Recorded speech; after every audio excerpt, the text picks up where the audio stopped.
روایت نمبر 306، حدیث نمبر 306، عن ابن عباس رضی اللہ عنہما قال، حضرت عبداللہ ابن عباس رضی اللہ تعالیٰ روایت فرماتے ہیں کہ ان النبی صلی اللہ علیہ وآلہ وسلم کان یصلی فی رمضان 20 رکعت سوی الوتر۔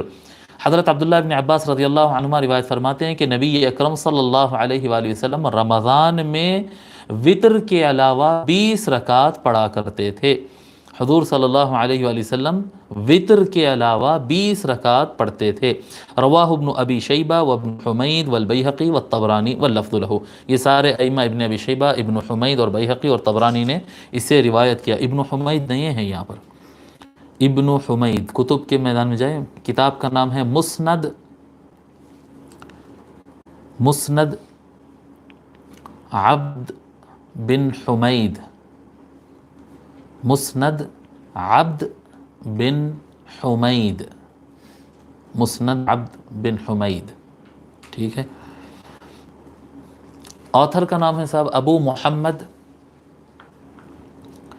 عبد الحمید بن حمید الکسی، ابو محمد عبد الحمید بن حمید الکسی، آپ کی وفات ہوئی 249 ہجری کو،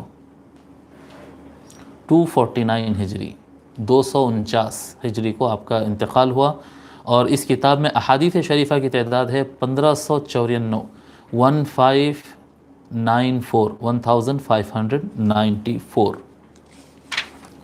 ٹھیک ہے۔